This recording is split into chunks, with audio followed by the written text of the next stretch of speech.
Hey, avant de commencer la formation, je voulais vous prévenir que j'ai eu un petit problème de son sur les 3 premières vidéos. J'ai essayé de corriger ça le plus possible en post-prod, mais on entend encore un peu des échos. Voilà, désolé pour la gêne occasionnée et bonne mini-formation.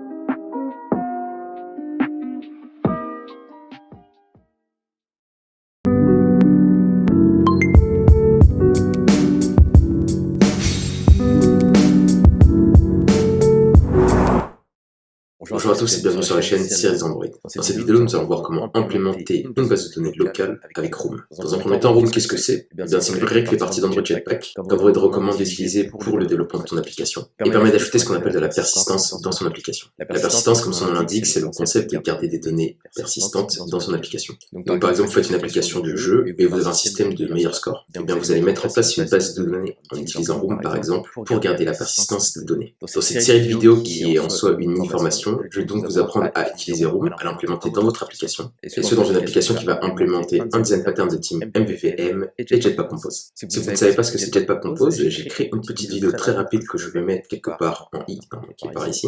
Et vous avez également le lien en description. Pareil pour le design pattern MVVM, j'ai déjà fait une vidéo à ce sujet, donc tout est disponible en description. Là, dans cette mini-formation, on va surtout se concentrer sur Room, donc sur les éléments qu'il compose et comment l'implémenter facilement dans son application. Une formation va être composée en différentes étapes, donc ne vous inquiétez pas une vidéo de 2 heures complètement indigeste. À noter que si vous êtes vraiment débutant dans le développement mobile, je vous conseille plutôt ma première mini-formation où là vous apprenez vraiment les bases. Ici on va parler de sujets qui sont un peu plus poussés. Et comme d'habitude avec mes vidéos, on va avoir une première partie théorie et ensuite une partie pratique. Donc si jamais la partie théorie ne vous intéresse pas, vous pouvez totalement la skipper et passer à la partie pratique. Bien sûr, c'est pas ce que je recommande, mais on est dans un pays libre, donc faites ce que vous voulez. De toute manière, tous les timecodes sont affichés dans la description et sur la barre. Maintenant que tout est dit, on peut y aller. Dans un premier temps, ce qu'il est important de comprendre, c'est que Room est composé principalement de 3 éléments. On va avoir dans un premier temps ici, comme vous pouvez voir, les entités donc, qui correspondent à une table de votre base de données locale. On va également avoir les DAO qui correspondent à Data Access Object, qui ont pour objectif de servir d'interface à l'accès aux données. On a ensuite la classe Database qui va permettre d'instancier sa base de données dans son application. Donc ici, on peut voir un exemple très simple d'une entité. Comme j'ai dit juste avant, une entité, ça correspond à une table de la base de données. Donc là, on va avoir dans un premier temps une annotation entité pour définir que cette classe est bien une entité d'une base de données Room. On va mettre entre parenthèses le nom de la table, donc ici ça va correspondre à users. On va ensuite avoir des paramètres qui vont en fait correspondre aux colonnes de notre table. Donc vous pouvez voir juste en haut que j'ai mis un petit exemple d'une base de données correspondant donc aux paramètres que nous avons ici dans notre data class user. On va avoir la clé primaire donc qui va permettre d'identifier de manière unique l'utilisateur dans la base de données. On va avoir ici une colonne first name qui va être donc de type string. Vous pouvez voir qu'entre parenthèses de la notation colonne info, on a le nom de la table. Donc ce qui est plutôt pratique, si on prend par exemple ici le first name, on peut voir que c'est écrit en camel case, donc avec la première lettre du premier mot en minuscule, et la première lettre des autres mots qui suivent en majuscule. En revanche, dans une base de données, c'est pas une bonne pratique. On va plutôt nommer nos tables avec les underscores, comme vous pouvez voir ici en haut. Ici, comme vous pouvez voir, on a la possibilité d'ajouter plusieurs clés primaires. Par exemple, ici, ça va être first name et last name. Globalement, qu'est-ce que ça veut dire? Comme j'ai dit précédemment, la clé primaire va permettre d'identifier l'utilisateur de notre table user. Mais ce qui est pas mal avec Room, c'est qu'on peut utiliser plusieurs clés primaires pour identifier cet utilisateur. Donc ici, on va prendre un exemple. Imaginez que votre user s'appelle Cyril The Android. Si jamais une autre personne s'appelle Cyril Michel, par exemple, ça va passer, étant donné que la clé primaire est à la fois le first name et le last name. Tant qu'un utilisateur n'a pas le même first name et last name que Cyril The Android, il pourra être incorporé dans la base de données. Sinon, on reçoit un message erreur disant que cet utilisateur existe déjà. On a ensuite la notation ignore juste ici, donc qui porte très bien son nom, et qui va tout simplement ignorer le champ picture qui est de type bitmap.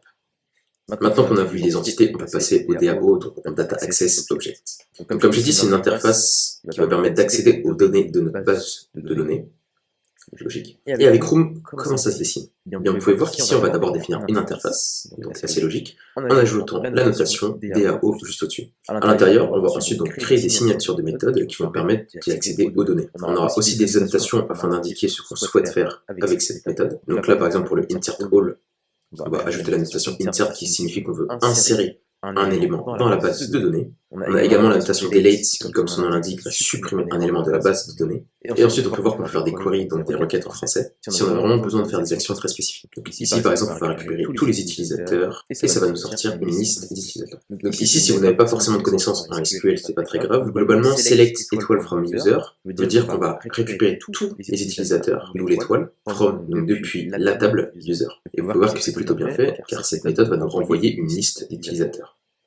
Sur votre écran, vous pouvez voir qu'on peut rajouter un paramètre à notre annotation insert qui s'appelle onConflict. Donc dans un premier temps, si jamais un utilisateur qui est inséré dans la base de données a la même clé primaire qu'un autre utilisateur, l'utilisateur qui était existant va être remplacé, donc le replace. Avec abort, on va tout simplement arrêter l'action en cours, donc l'insertion de l'utilisateur.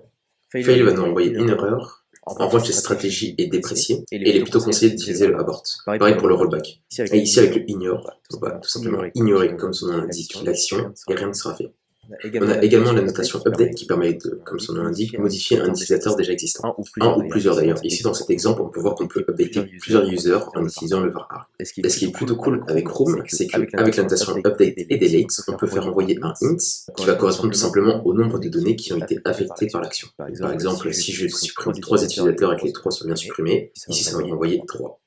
Ici, on peut voir qu'avec la notation query, donc qui permet de faire des requêtes, on peut également ajouter des conditions.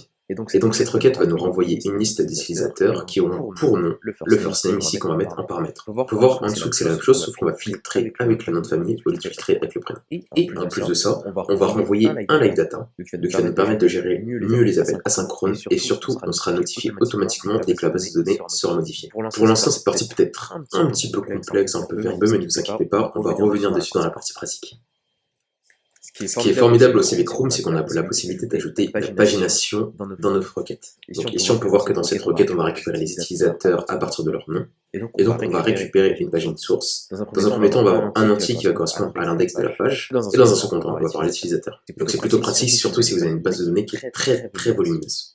Vous avez également la possibilité de joindre 2 bases de données. Donc pour les personnes qui ont déjà fait du SQL, vous devez certainement connaître cette requête. Dans cet exemple, on va avoir 2 bases de données, une base de données user, une base de données book, et on va tout simplement joindre les deux pour récupérer des informations des 2 bases de données. Et on peut voir que le retour va être une map avec d'un côté l'utilisateur et de l'autre la liste des livres. Croyez-moi, on a encore plein d'autres possibilités avec Room, mais ça va devenir un peu trop complexe pour cette mini-formation. On va donc passer directement à la database. Donc la database, comme je l'ai dit en intro, va tout simplement représenter notre base de données locale. On peut voir que pour utiliser une database Room dans notre application, il faut dans un premier temps définir une classe qui va hériter de la classe Room Database, ajouter la notation database en indiquant les différentes entités de notre base de données. Donc ici on a juste la table user et la version de notre base de données. On va pas trop rentrer en détail du système de version ici, mais sachez que si jamais vous avez besoin de changer la structure de votre base de données, donc par exemple en ajoutant une entité livre, vous devez ici incrémenter votre version, donc la passer à 2. Et ici à l'intérieur de votre classe, vous allez définir une fonction qui va renvoyer une instance de votre DAO. Ici on n'en a qu'une seule, mais si jamais vous avez plusieurs entités, vous pouvez totalement avoir plusieurs DAO. Ici on va ensuite utiliser le database builder afin de build, tout simplement de construire sa base de données. On va donc indiquer un paramètre dans un premier temps le contexte de l'application. Ensuite, la classe qu'on vient juste de créer, donc qui hérite de la classe Room Database, et enfin un nom de type string. Et une fois cette base de données créée, on va pouvoir facilement accéder à nos DAO juste en bas ici, et faire appel aux différentes méthodes de DAO, donc par exemple getAll, afin de récupérer tous les utilisateurs de la base de données. Donc là, on a vu les éléments importants à implémenter pour utiliser Room dans notre application mobile. Donc, comme vous pouvez voir, on a besoin seulement de 3 éléments pour utiliser une base de données locale. Donc c'est fait, on va pouvoir passer à la partie pratique et commencer à créer notre projet Android Studio.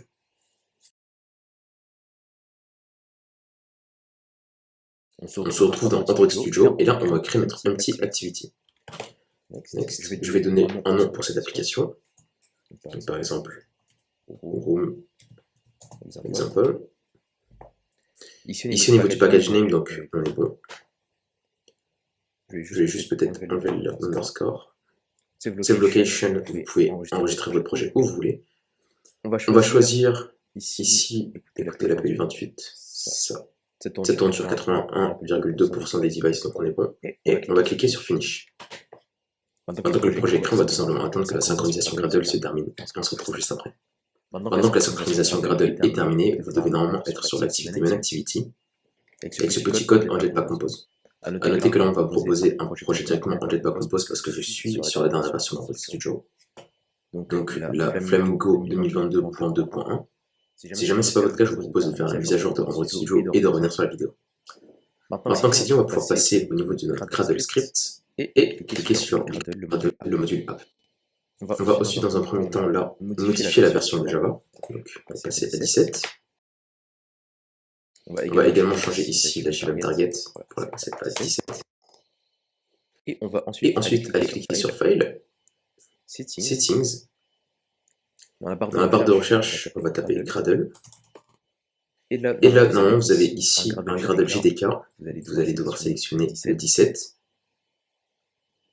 Si jamais ici on ne vous propose pas le Corretto 17, vous appuyez juste sur Download JDK et on va vous proposer plein de versions différentes. Je clique ensuite sur Apply et OK. Ici, là où je n'oublie pas de cliquer sur Sync Now. Si jamais on ne vous propose pas l'option juste en haut, il faut cliquer sur le petit éléphant là avec la flèche. Ici, donc on reste dans notre module App, Build Gradle. Donc là, on va rester dans notre Build Gradle. On va ensuite changer la version de notre Kotlin Compiler. Passer à la 1.1.4. On va remonter tout en haut au niveau des plugins et on va ajouter le plugin KBT. On va ensuite redescendre tout en bas et ensuite en dessous de Dependencies, ajouter ici notre plugin KBT, Correct Error Types à True. Donc ça va nous permettre d'installer Room avec KBT. Maintenant que c'est fait, on va passer cette fois-ci au Build Gradle de tout projet. Et là, on va passer à notre version de Kotlin Android à 1.8.0. Et on va à nouveau synchroniser. Et une fois que la synchronisation est faite, qu'on a bien passé Java à la version 17, notre Kotlin Compiler à la dernière version 1.4.1, et ici notre Kotlin Android à 1.8.0, on va pouvoir là rectifier les petits warnings qu'on a là et passer d'abord notre Android Xcore à 1.10, notre Lifecycle 2.6.1 et enfin notre Activity Compose à 1.7.1. Au moment où vous regardez cette vidéo, il est très probable que vous avez des nouvelles versions qui sont déjà sorties, donc n'hésitez pas à passer à celle-là. Maintenant que ça c'est fait, on va ici implémenter notre Room Runtime, Room KTX et Room Compiler. Donc tous à la version 2.5.1. Encore une fois, la dernière version actuelle, peut-être qu'entre temps, il y a une nouvelle version qui est sortie. Et là, enfin, on va encore une dernière fois appuyer sur Sync. Je sais que la configuration du projet, c'est pas forcément l'élément le plus fun, mais c'est obligatoire, et on a bientôt terminé. Là, ce qu'on va faire, c'est qu'on va implémenter Dagger. Je vais ajouter les deux là. Donc la version 2.44. D'ailleurs, toutes les implémentations sont en description, donc n'hésitez pas à aller faire du copier-coller, ça sera plus rapide pour vous. À quoi sert Int? Ça permet de faire de l'injection de dépendance, mais ça je vais vous expliquer juste après. À quoi sert Int? Ça permet de faire de l'injection de dépendance, mais ça on va le voir juste après sans trop rentrer dans les détails parce que c'est pas le sujet de la vidéo. On va ensuite aller dans le build Gradle du projet et on va ajouter cette ligne. Une fois que c'est fait, on peut synchroniser, donc si jamais vous n'avez pas la barre, encore une fois, qui apparaît, vous pouvez appuyer sur le petit éléphant avec la flèche bleue. Voilà, on en a terminé avec la configuration de ce qu'on va faire. On va retourner dans notre projet afin de commencer à faire la structure de notre application. Donc le UI item ici, on ne va pas y toucher. De même que pour la main activity, on va les laisser où aller et on va créer différents packages. Dans un premier temps, le package data. J'ai déjà expliqué rapidement comment faire un projet en implémentant un design de type MVVM. La vidéo s'affiche encore comme d'habitude en i et elle est toujours en description. Donc je ne vais pas trop rentrer dans les détails, mais juste faites comme moi. Ensuite, on va rajouter un autre package, donc au même niveau que data, qu'on va appeler domain. Un troisième que je vais appeler DI pour Dependence Injection, injection de dépendance, donc int dont je l'ai parlé. Et ici, je vais cliquer sur UI.theme, je vais faire New Package, je vais supprimer le .theme et je vais écrire présentation. Et c'est là où je vais mettre mon view model, donc mon view holder de ma main activity. Ensuite, ici, je vais créer un package que je vais appeler application. Voilà. Dans data, je vais créer un package que je vais appeler modèle. Je vais faire la même chose dans UI. Donc attention à bien la mettre dans UI et pas dans présentation ou dans thème. Et on est bon pour l'instant pour les packages. Maintenant qu'on a créé l'arborescence et qu'on a implémenté tous les éléments qu'il nous fallait pour utiliser Room et l'injection de dépendance, je vais faire un aparté très rapide pour vous expliquer en quoi va consister l'application. Donc dans cette application, vous allez pouvoir ajouter un nouveau contact en indiquant son nom, son prénom et son numéro de téléphone. Bien évidemment, ça sera enregistré dans la base de données Room. Vous allez ensuite avoir toutes les opérations CRUD, la création comme je viens de l'indiquer, R, donc read, qui est la lecture, donc la récupération de tous les contacts qui ont été créés précédemment. Le U pour update, donc la modification d'un contact déjà existant. On va donc pouvoir modifier le nom, le prénom et le numéro de téléphone du contact. Et enfin le D pour le delete, donc la suppression du contact de la base de données. Dans un premier temps, ce qu'on va faire, c'est qu'on va implémenter int, donc la solution d'injection de dépendance. Comme j'ai dit précédemment, c'est pas le sujet de la vidéo, donc je vais pas m'éterniser dessus. Donc ce que je vous propose, c'est de faire comme moi pour l'implémentation. Donc la première chose qu'on va faire, c'est qu'on va ici venir dans application et créer une nouvelle classe. Côté une classe que je vais appeler donc contact application. Donc, comme je vous ai dit, ça va être une application de contact, donc jusqu'à là, logique. Ici, je vais la faire hériter de ma classe application. Je peux supprimer ici les accolades, et là, je vais rajouter une annotation int Android App. Ici, on va tout simplement indiquer à int que la classe contact application est la classe mère de toute notre application. Là, je vais aller dans manifeste.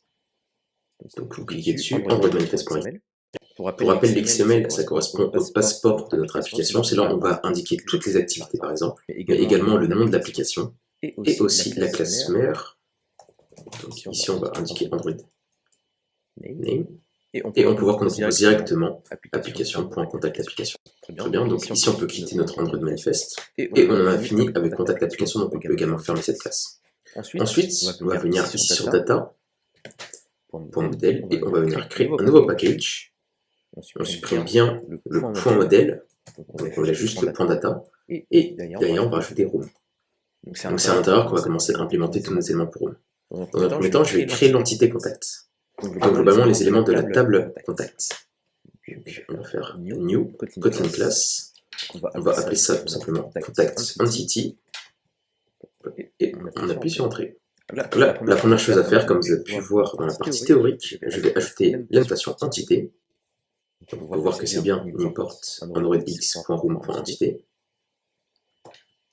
Et je vais rajouter le nom de ma table.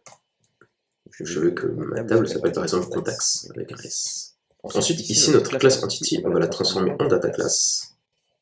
On va supprimer les accolades et ouvrir des parenthèses. Comme j'ai dit précédemment, notre contact doit être composé de 3 éléments, son nom, son prénom et son numéro de téléphone. C'est ce qu'on va mettre ici. On va d'abord commencer par son first name, qui correspond à son prénom, qui est de type donc string. Ici, je fais un copier-coller, hop là. On va ensuite avoir le last name, et enfin le phone number. Normalement, si vous avez bien suivi la partie théorique, vous devez savoir qu'une entité peut toujours avoir une clé primaire. Donc ici, c'est ce qu'on va rajouter. On va créer un ID de type long, là. Et afin d'indiquer à Room que cette ID va être notre clé primaire, on va ajouter une annotation primary key, entre parenthèses. Je vais écrire autogenerate à true et je vais lui donner une valeur par défaut, donc égale 0 par exemple. Donc là, ce que j'ai indiqué à Room, c'est que ici, effectivement, c'est bien ma clé primaire, mais moi, je ne veux pas gérer la génération de cette clé primaire. C'est à toi de le faire. Double autogenerate égale true. Ici, on va également changer le nom des colonnes. Donc je vais écrire colonne info, entre parenthèses. Et je vais marquer name. Je vais donc mettre une nomenclature qui est plus adaptée au SQL de manière générale, aux bases de données. Donc avec ici le petit underscore. Je vais faire pareil pour last name. Et pour phone number, je fais juste bien attention de bien modifier le nom de mes colonnes. Donc last name et voilà, phone number. Donc voilà, notre entité contact est prête. Ici, on va retourner donc, dans notre arborescence au niveau de Room et on va créer donc le DAO. Je vais l'appeler contact DAO tout simplement. Pareil, si vous avez bien suivi, vous savez qu'ici, la première chose à faire est d'ajouter la notation DAO pour indiquer à Room que cette classe est un Data Access Object. Ici, on va ajouter les 4 requêtes afin d'exécuter les actions CRUD. Donc création, lecture, update, modification et suppression. Donc création, ça va être un insert, car je vais insérer un nouveau contact dans la base de données. Je vais appeler admin contact. Et ici, on peut voir qu'on a une erreur, car effectivement, j'ai mis une classe et non une interface. Voilà, très bien. Add new contact est un paramètre, donc forcément, on va voir notre contact entity qu'on va passer afin de l'insérer dans la base de données. Donc on a la création. Ensuite, la lecture. Donc là, je vais taper query, donc qui permet de faire une requête spécifique SQL, et je vais marquer select Donc sélectionner All, donc puis la petite étoile pour tous les éléments de ma base de données, from ma table contact. Donc ici, vous pouvez voir qu'automatiquement, il m'a proposé contact, car effectivement, dans mon contact entity, j'ai bien mis que je voulais une table name de type contact. Vous pouvez voir que c'est ultra rapide, ça se génère automatiquement. Ensuite, donc là, plus j'ai ajouté la notation, on va ajouter donc get contacts. Et donc ça va nous renvoyer une liste logique de contact entity. Ensuite, la troisième opération CRUD, c'est la modification. Donc ici, je vais tout simplement utiliser la notation update, fun, update, contacts. Et là, je vais à nouveau lui passer le contact entity. Donc ici, update est plutôt bien fait car il va utiliser la clé primaire. Si jamais elle existe déjà en base de données, il va modifier le contact en question. Et enfin, la dernière, le delete. Donc la notation toujours delete qui existe, fun, delete, contact, hop là. Et ici, contact entity. Donc ça, c'est une possibilité. Moi, personnellement, pour le delete, j'aime bien faire une query. Et ici, marquer tout simplement delete from ma base de données, donc et contacts. Where mon ID égale. Ici, je vais marquer 2 points et je vais marquer ID contact. Donc là, j'ai une erreur car effectivement, lorsqu'on ajoute les 2 petits points ici dans notre query, on indique qu'on va aller récupérer un paramètre de notre fonction. Donc je vais rajouter mon paramètre ID contact et ça va être donc un long. On peut voir que là, ça fonctionne très bien. Bien sûr, je supprime mon delete juste là. Comme ça nous évite de devoir passer tout le contact entity. Et en plus, vous pouvez voir ici comment ajouter facilement des paramètres afin de faire un espèce de filtrage. Donc voilà pour le DAO. Hop là, ici, je supprime bien sûr l'import intro. Et donc, on a 3 éléments en room. On a l'entité, le DAO et database. Bravo si tu l'as eu. Je vais appeler ça contact database. Très explicite. Ici, ça va être une abstract class, donc je l'indique là. Et comme toujours avec Room, ça fonctionne par système d'annotation. Donc là, je vais indiquer que ça, c'est ma database. À l'intérieur, je vais indiquer les entités. Donc, vous pouvez voir qu'il va attendre un tableau, un arrêt. Donc ici, je vais marquer mon contact entity. Hop là, je vais 2 points et classe. Et ensuite, la version de ma base de données. Donc forcément, vu que c'est la première version, je vais mettre version 1. Donc voilà, comme je dis dans la partie théorique, si jamais vous voulez modifier la structure de votre base de données, donc en ajoutant une entité en plus, ici vous devez incrémenter votre version. Elle a passé à 2. Donc ici je vais marquer abstract et je vais faire un lien vers mon DAO. Contact DAO en minuscule qui va envoyer contact DAO. Donc là, on a fini avec nos 3 éléments. Vous pouvez voir que j'ai très rapidement implémenté mon entité, mon DAO et ma database. Je vais maintenant utiliser l'injection de dépendance afin de ne pas tout le temps avoir besoin de recréer l'objet database, qui est un objet qui est très lourd. Donc pour ce faire, je vais faire un clic droit sur DI, New, Coding Class, et je vais appeler ça database module. Donc ici ça fonctionne également par notation. Je vais indiquer que c'est un module en mettant la notation module. Et je vais rajouter une règle avec install-in. Et je vais rajouter, entre parenthèses, singleton component class. Donc le singleton, si vous ne savez pas, c'est un design pattern où on va utiliser un même objet pour toute l'application, très rapidement expliqué. Et ici, je vais utiliser mon notation provide. Et je vais dans un premier temps provide mon contact DAO. Donc ici, grâce à mon provide contact DAO, je vais pouvoir utiliser mon contact DAO. Donc ici, grâce au provide contact DAO, je vais pouvoir utiliser ma classe contact DAO dans n'importe quelle autre classe, sans avoir à l'instancier au préalable, juste en utilisant la notation inject. Mais ça, on va voir ça juste après, ne vous inquiétez pas. Donc, je vais récupérer mon DAO à partir de ma base de données, donc contact database, on va proposer automatiquement. Je vais tout simplement lui dire de retourner contact database. Ici, j'ai mon contact DAO.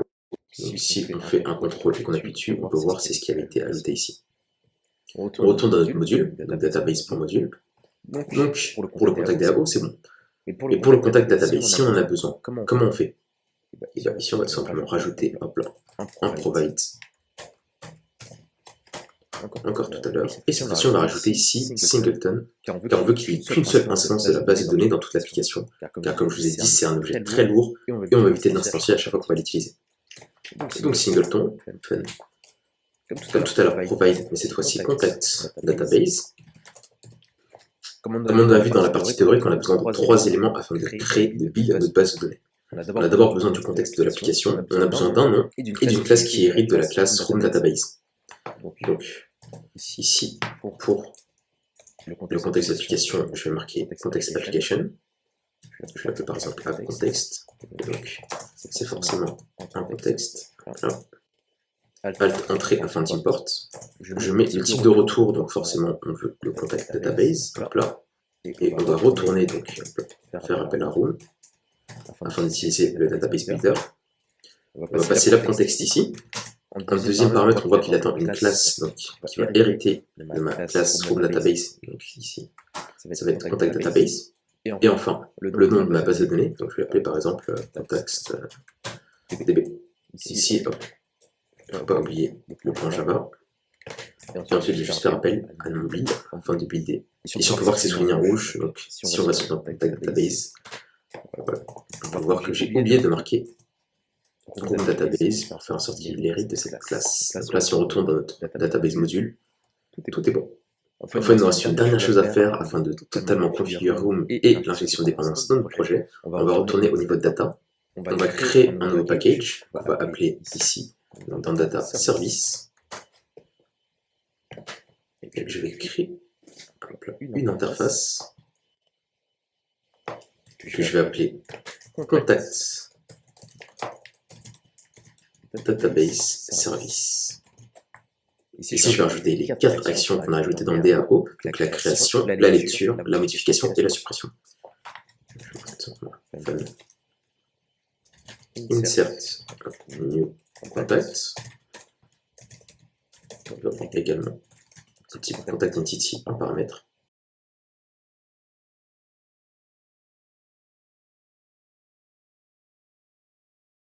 Donc une fois que l'interface est faite, on va l'implémenter dans une autre classe. Ici, je vais mettre new. C'est une classe que je vais appeler contact database service implementation, donc implement. Et donc je vais forcément la faire implémenter database service. Donc là, il y a forcément une erreur parce qu'il va me dire que je n'ai pas implémenté more action les éléments de contact database service. Donc c'est ce que je vais faire. Les 4 sont sélectionnés, on est bon. Ok, maintenant ce qu'on veut ici, c'est avoir un accès vers le DAO. Et on a fait un petit travail juste avant avec l'injection de dépendance pour provide, donc pour récupérer un DAO. Pour ce faire, on va ici ajouter une annotation inject, créer un constructeur. Voilà. Ici, je vais faire ça. Donc alt entrée afin d'import la Java inject. Et ici, donc à l'intérieur, je vais tout simplement ajouter dans mon constructeur, injecter en fait mon contact DAO.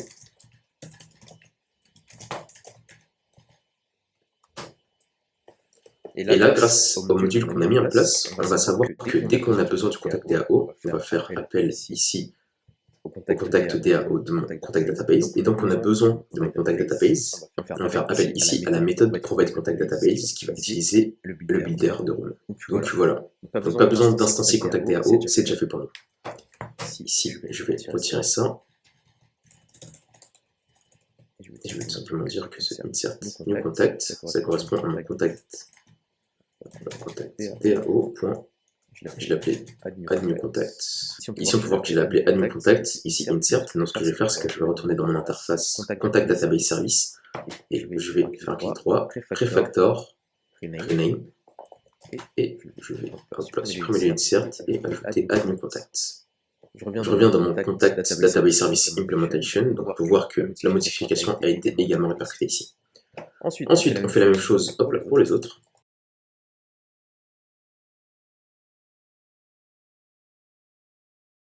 Très bien, on a terminé pour cette vidéo, maintenant on peut passer au récap. Dans un premier temps, félicitations si tu es resté jusqu'à là dans la vidéo. Comme je dis en introduction, les éléments qu'on apprend dans cette vidéo et dans cette mini-formation de manière générale est un peu complexe si vraiment tu es débutant. C'est le cas, encore une fois, je redirige vers ma première mini-formation qui est vraiment là, full débutant. Bref, passons maintenant aux choses à retenir. Logiquement, la première chose à retenir, c'est que la base de données Room est composée de 3 éléments. On va avoir dans un premier temps les entités qui vont correspondre aux tables de notre base de données. On va avoir les DAO qui vont permettre de définir la manière dont on veut interagir avec notre base de données. Et on aura enfin la classe database qui va correspondre tout simplement à une base de données locale. Ici, on peut voir également l'implémentation d'un design pattern MVVM, certes très simple, mais fonctionnel, ou en tout cas le début d'arborescence. Et on peut voir à quel point c'est facile d'implémenter une base de données Room dans son application mobile. Si jamais vous êtes développeur Android depuis un certain temps, vous savez à quel point c'était beaucoup plus compliqué à l'époque pour intégrer une base de données dans notre application mobile. Là, avec juste 2 classes et une interface, c'est réglé. Maintenant qu'on a vu tout ça, qu'est-ce qui nous attend dans la prochaine vidéo? Dans un premier temps, on va commencer à vraiment interagir avec notre base de données en créant un contact. On va également réceptionner les contacts donc, qui correspondent à la deuxième action du CRUD. Et on va faire notre premier pas avec Database Inspector, donc qui permet de voir en temps réel la base de données que nous avons créée. Si jamais tu as des questions, n'hésite pas à les poser dans la section commentaires. Le projet est dispo sur mon GitHub, donc si jamais vous avez des petites difficultés ou si jamais ça ne fonctionne pas, n'hésitez pas à vous référer à ce projet. Et n'hésite pas à liker la vidéo si elle t'a plu. On se revoit dans la partie 2 pour cette mini-formation sur Room.